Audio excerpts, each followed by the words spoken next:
Ruth గ్రంథము 4వ అధ్యాయం.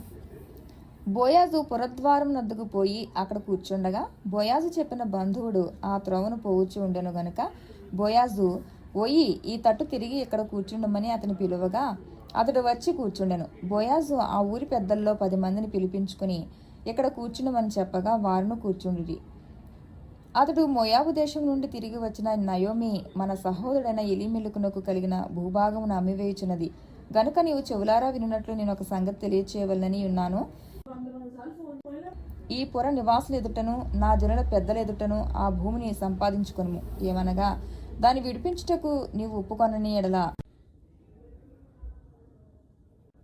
దాని విడిపింప నొలని ఎడల అది స్పష్టంగా నాతో చెప్పుము. నీవు గాక దాన్ని విడిపింపవలసిన బంధువుడు ఎవడను లేడు, నీ తరువాత వాడను నేనే అని బంధువుతో చెప్పెను.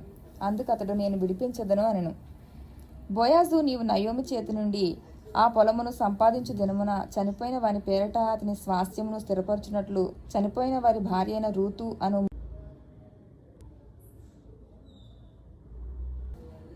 మోయాబీరాలి వద్ద నుండి దాన్ని సంపాదింపవలని చెప్పగా ఆ బంధువుడు నేను దాన్ని విడిపించుకొనలేను, నా స్వాస్థ్యమును పోగొట్టుకొందునేమో, నేను దాన్ని విడిపింపలేను గనుక నీవే నాకు ప్రతిగా బంధువుని ధర్మం జరిగించమని చెప్పెను.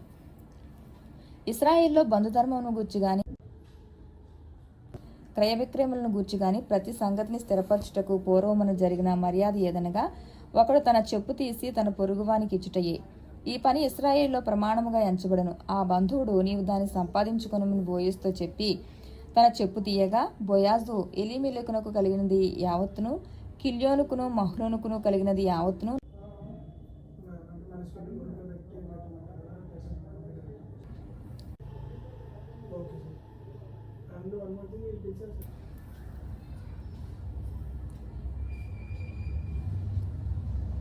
నయోమి చేతి నుండి సంపాదించి తిని అని నేను అన్నందుకు మీరు ఈ దినమున సాక్షులై ఉన్నారు.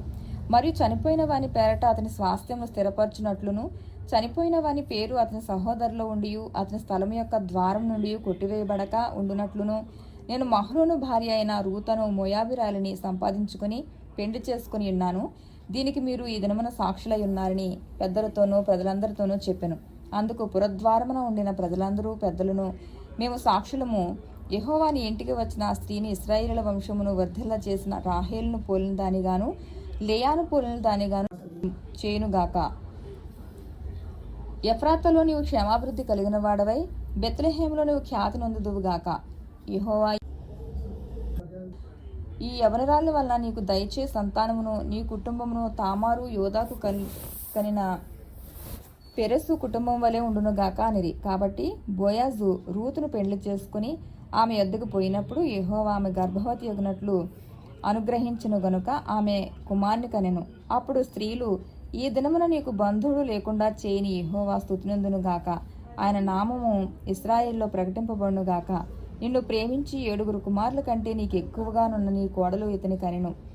ఇతడు నీ ప్రాణమును ఓదార్చి ముసలితనమున నీకు పోషకుడగునని నయోమితో చెప్పిరి.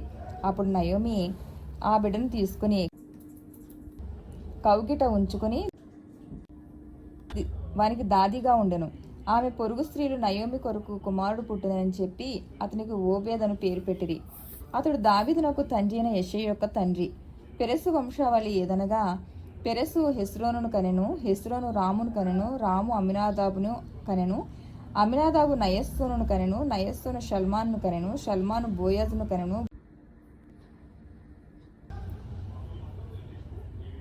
బోయాజు ఓబేదును కనెను, ఓబేదు యెషైను కనెను, యెషై దావీదును కనెను.